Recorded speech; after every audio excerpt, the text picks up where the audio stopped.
જે બધા ચર્ચા થઈ એ બધા વિકાસના કામો માટે જ હતા અને જે 14 કામો હતા એ બી વિકાસના કામો માટે હતા અને આજની મિટિંગ બી સારી રીતે અને સ્વૈચ્છિક રીતે પસાર થઈ ગઈ છે અને આ જે કામો બધા લીધા છે એ નગરપાલિકાના આપણા વલસાડ શહેરને લગતા જ હતા અને વિકાસ માટેના જ હતા। વલસાડ નગરપાલિકાની આજની સામાન્ય સભામાં શહેરીજનોને મહત્તમ વધુ લાભ મળી શકે તે માટેના જે વિકાસના કામો લેવાયા હતા એ 36 જેવા સામાન્ય સભાના કામો હતા। એ સિવાય ગઈ સામાન્ય સભાના 14 કામો હતા। એમાં સૌથી મહત્ત્વના કામ છે તો હોસ્પિટલમાં વિઝિટિંગ ડૉક્ટર્સ બોલાવવાના છે। તો વિઝિટિંગ ડૉક્ટર્સમાં અત્યારે હોસ્પિટલમાં ખાલી ઓપીડી ચાલે છે, તો નેક્સ્ટ ટાઈમમાં અમે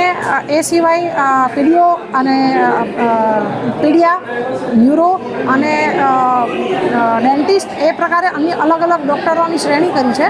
અને અઠવાડિયામાં એક વખત એમની વિઝિટિંગ મુલાકાત લેવામાં એ આપશે અને એના અનુસંધાને વલસાડમાં રહેતા શહેરીજનોને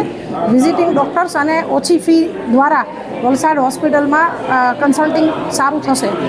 બીજા નંબરમાં વલસાડ નગરપાલિકામાં જે સામે આપ જોઈ રહ્યા છો ટાવર રોડવાળી બિલ્ડિંગ છે એ માટેનું સરકારશ્રી દ્વારા આપણને 6 કરોડ જેવું બજેટ આપવામાં આવ્યું છે, જેમાં નવી વલસાડ નગરપાલિકાની ઓફિસ બનશે જેનો આજે સામાન્ય સભામાં ઠરાવ કરવામાં આવ્યો છે। ત્રીજી વસ્તુ જે મુદ્દો થોડો ઉચકાયો તો એ વલસાડ નગરપાલિકાની વિવિધ ખાનગી સોસાયટીના